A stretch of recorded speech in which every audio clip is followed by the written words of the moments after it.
Ассалаумағалейкум, есімім Руслан. Мынау менің глобингтегі кабинетім.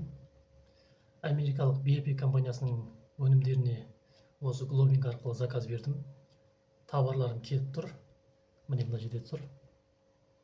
Страна деп тұр ғой, бір деген сөз, уже менің өнімдерім келіп тұр деген сөз.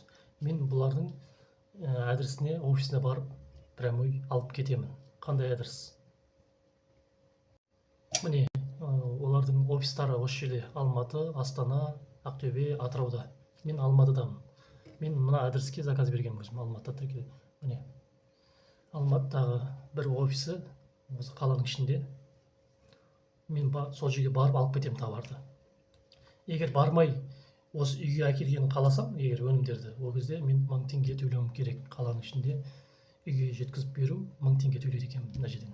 Ал мен ол 1000 теңгені төлемей-ақ доставканың ақшасын төлеп, тікелей барып алып кеткенім жақсы. Доставканың ақшасы бар жоғы, қазір көрсетемін, менен қанша алды. Жаңа ол өнімге байланысты сіздің берген доставканың ақшасы. Оны білу үшін міне қанша мен доставкаға төлендім. Страна деп тұр ғой. Міне осы бір деген осы жерде үстін түртіп қаласыз жай ғана.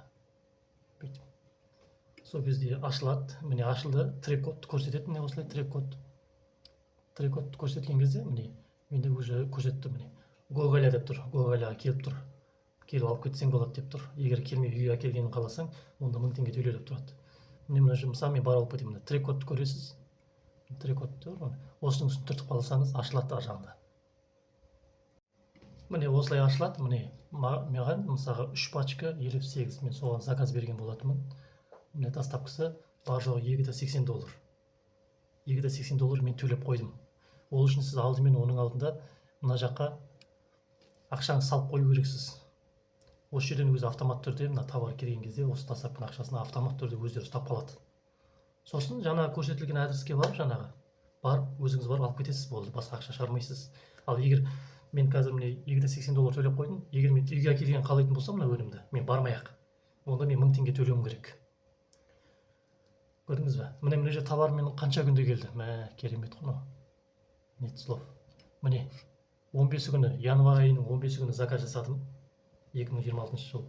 Міне январ айының 27 күні келіп тұр. Бар жоғы 12 күнде келді маған товар. 12 күнде келіп тұр ғой. Керемет та, керемет. Енді әрі қарай мен үйге әкелгенін қаласам, қалай жасау керек? Соны көрсетемін.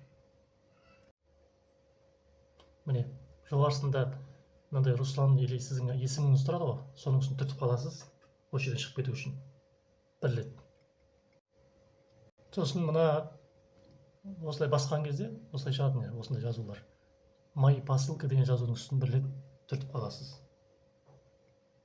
Сосын осылай ашылады, міне осылай. Сосын міне товар келіп тұр, страна деп, міне бір деп тұрады.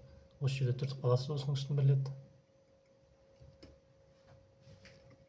Міне осылай сіздің неңіз көрсетіп тұрады. Трек номеріңіз көрсетіп тұрады, міне сіздің адресіңіз көрсетіп тұрады, міне сіздің осы глобингке тіркелген кезде өзің қойған адресің міне. Мына жерден былай мен осылай көрсетіп тұр. Сол көрдіңіз бе? Әрі қарай енді мен үйге заказ бергім келетін болса, осы өнімге үстіне тағы 1000 теңге қосатын болсам, мысалы, мен не істеймін? Мен мына жерде галочка қоясыз, мына жерге. Мына жерге галочка қоясыз. Галочка. Бүйтіп түртіп қаласыз, міне галочка. Содан кейін галочкаға қойғаннан кейін міне заказать доставку дегенді басасыз. Мен басамын. Сосын осылай шығады. Выбор адресына карта деп, картадан қойсаңыз, ол шатасып кетесіз кішкене. Лучше мынаны қойған үшін. Выбор адрес доставка ручной деген, ручной. Осының үстін бірлет түртіп қаласыз. Осылай ашылады. Енді қараңыз, мына жерге өзіңнің адресіңді жаз деп тұр енді. Міне жазылып тұр, көрдің бе? 1000 теңге деп тұр. Мен егер жаңа товар үйге әкелген қаласам, мен 1000 теңге төлеуім керек. Ол үшін мына жерге адресін жаз деп тұр. Жазғанда қалай? Мына жерде көк жазу тұр ғой, добавить новый адрес деген. Сол добавить новый адрес деген жазудың үстін бірлет түртіп қаласыз.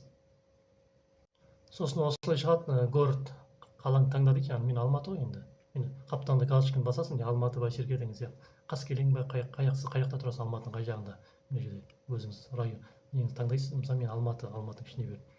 Алматыны осылай таңдайсыз. Сосын регионды таңда дейді, қай регионда тұрасың. Міне, выбрать регионды бассаңыз, қапталындағы регионда шығады. әуезовский бостандықский қайсысы, қай регионда тұрасың.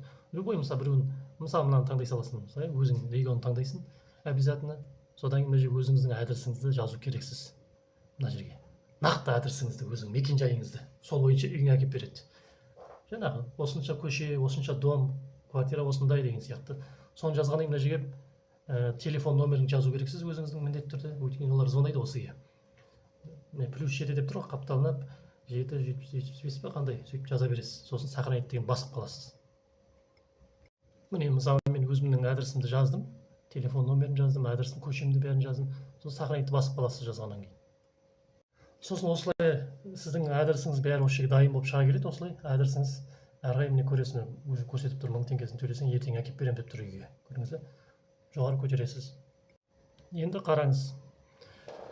Бәрін көрсетіп тұрады қай уақытта, мысалы бүгін 27-сі ғой, ертең жеткіземін деп тұр міне товарды, ақшаны төлесең. Ертең міне көрдіңіз бе? Міне ақшасын көрсетіп тұр, қанша төлейтінді. Ол үшін сіздің ақшаңыз мына жақта тұру керек. Мына ақшаны салып қою керексіз. Жаңағы 1000 теңгең примерно $2 ғой. Доллармен $2. Сонда сол ақшаны жерге саласыз міндетті түрде. Содан кейін алдымен бірінші салып аласыз ақшаны. Содан кейін бір жаңағыдай осылай істеп адрес бәрін жазғаннан кейін әрі қарай жаңа не істейсіз. Әрі қарай сосын бәрін жазып болғаннан кейін подтвердить деген басып қаласыз, болды. Мына жерде ақшаңызды өзі алып алады, жаңағы 1000 теңгенің несін жаңағы доллармен өзі болды. Әрі қарай күтесіз, болды. Әрі қарай өздері сізге ертең болса ертең өздері звондап сізге хабарласып үйіңізге әкеп товарыңызды табыстайтын болады. Мен көрсеткен міне мен Алматыда, Алматының ішінде тұратындарға міне мен Алматыдамын ғой. Осылай міне. Егер үйге келген қаласаңыз 1000 теңге төлейсіз. Ал егер 1000 теңгені төлегіңіз келмесе, ана 1000 теңгені төлегіңіз келмесе, онда жаңағы жерге барып адресіне, офисіне барып алып кетесіз. Ол кезде 1000 теңге төлемейсіз, ол кезде жаңа доставканың ақшасы қанша ол, қанша ол доставканың несі, ол әрқалай сіздің берген заказыңның салмағы қанша, ол өздері көрсетіп тұрады. Соның доставкасын төлейсіз. $2, мен мысалы $2.80 болды. $2.80 төлеп қойдым, болды. Мен офисіне барып алып кетемін. Маған сол жақсы, барып алып кеткен.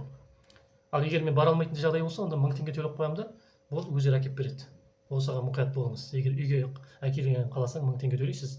Ал егер үйге қалтаңызда 1000 теңгені шығарғыңыз келмесе, онда жаңағы көрсетілген адресіне барып, өзіңіз таңдаған адреске барып, Алматы бойынша. Алматыда 2 ме 3 жер бар екен. Сол жерге жаңағы көрсеткен өзінің именно адресіне барып алып кетесіз. Ол Алматының ішінде. Және бұның сервистері Ақтөбеде бар. Шатаспасам Атырауда бар. Астанада бар. Басқа қалаларда жоқ. Мысалы сіз Астанада тұрсаңыз, басында тіркеліп жатқан кезде Астанада таңдайсыз ғой. Астанада тұрсаңыз да тура осылай. 1000 теңге, Астананың ішінде 1000 теңге. Жаңа үйіңе әкеп берген қаласаң. Егер ол 1000 теңгені төлегіңіз келмесе, онда доставканың ақшасын төлейсіз. Астанада офисына барып алып кетесіз. Ақтөбеде сондай, Атырауда сондай. Ал басқа қалалар Шымкент, Тараз, Семей, ояқта мынау жоқ қой енді. Ол кезде тіркеліп жатқан кезде центр доставканы таңдайсыз, центр доставка деген болады, жазу болады. Соны таңдайсыз. Сол кезде осылай жаңағыдай толтырасыз адресті, осылай товар келген кезде полный. Ол кезде басқа қалаға 1500 теңге. Алматыға товар келеді, Алматы арқылы басқа қалаларға кетеді. Алматыға келеді, сол кезде 1500 теңге осылай толтырып отқан кезде көрсетіп тұрады, осылай полный ақшасын. 1500 теңгені төлейсіз. $1 $3. Доллармен көрсетіп тұр, негізі $3 ақшасын саласың, 1500 теңге. Болды, сосын Алматыға келеді товар. Алматы арқылы сіз Семейде тұрсаңыз Семейге, Шымкентте болса Шымкентте үйіңізге апарып береді ол кезде.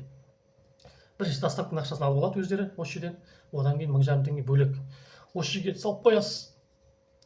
1500 теңгені жаңа $3 ғой. Мына жерге артығымен салып қойған дұрыс ақшаны. Артығымен. Болды, сосын осылай төлейсіз. Төлегеннен кейін бар сіздің товар жібереді. Сіз төлемей товар жібермейді бұлар. Товарыңыз келіп тұрады, жаңағыдай көрсетіп тұрады. Қазір көрсетіп жіберейін. Сіз ойлап қалма, товар келді, міне, келді. Міне странаға, уже Қазақстанға келіп тұр уже. Сіз ойлап қалма, о, болды, все, товарым келді, енді өзі үйіме әкеп береді деп ойлайсың. Олай емес.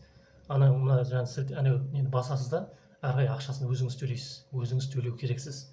Сіз төлегеннен кейін барып жаңағы, егер үйге келген қаласаң 1000 теңге төлеу керексіз. Ол доставканың ақшасын автоматты түрде ала береді ол. Сіз ойлап қалма, доставканың ақшасын алды, болды. Уже үйге әкеп береді деп ойлаймын. Олай емес. Ол доставканың ақшасын итак алып қалады ол. Америкадан келген үшін доставканың ақшасын сіздің товарыңызға байланысты салмағына қарай. Одан кейін үйге әкелгенін қаласаң, сол товарды, мына товарды мысалға, ана жерге келіп жаңағы мен көрсеткендегідей кіріп ақшаңызды төлеу керексіз. Төлегеннен кейін барып сізге алып келеді. Төлемесеңіз товарың осы жерде тұра береді. Товар сізді күтеді. Ақшасын төлемесеңіз, егер офисына бармасаң, ақшасын төлемесең, товар осылай сізді күтіп тұрады. Оның уақыты бір ай ма сондай. Егер бір айдың ішінде алмасаңыз товарды, товарыңыз қайтадан кетіп қалады деген әңгіме ғой. Басқа қалада болса, мысалы Шымкент, басқа ол жақта Семейде жоқ қой енді. 1000 теңге деп айттым ғой. Келіп тұрма осылай, не пути тұрма, кіресіз, 1000 теңгеңізді төлеу керексіз. Төлегеннен кейін барып сіздің товарыңыз кетеді сол жаққа қарай.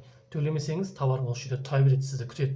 Қашан мұны өнімнің иесі ақшасын қашан төлейді екен, жаңағы посылканың ақшасын 1000 теңгесін, межгород болса. Қаланың ішінде үйге келетін болса, үйге келген қаласа 1000 теңгені қашан төлейді екен деп күтеді сізді. Немесе офиста күтеді сізді. Алматыда болса, мен офисына барамын, сізді күтеді. Көрдіңіз бе? Өзіңіз барып, немесе өзіңіз барып кетесіз, немесе ақшасын төлейсіз, болды, өздері ақшасын төлегеннен кейін өздері алып келеді товарды. Бітті. Ал сіз ойлап қалма, тек мына келді, товарым келді, болды, товар маған үйге келеді екен деп ойлама. Үйге келгеннен кейін ақшасын беремін ғой деп ойлайсың ғой. Олай бұл жерде жүрмейді. Бірінші ақшасын төлейсіз жаңа посылка доставканың. Содан кейін барып олар өздері апарады. Төлемесеңіз апармайды, тұра береді ана жерде. Осыған мұқият болыңыз. Түсіндіре алдым деп ойлаймын. Пайдасы тиді деген ойдамын. Сізбен бірге болған ол Руслан. Пайдасын берсін.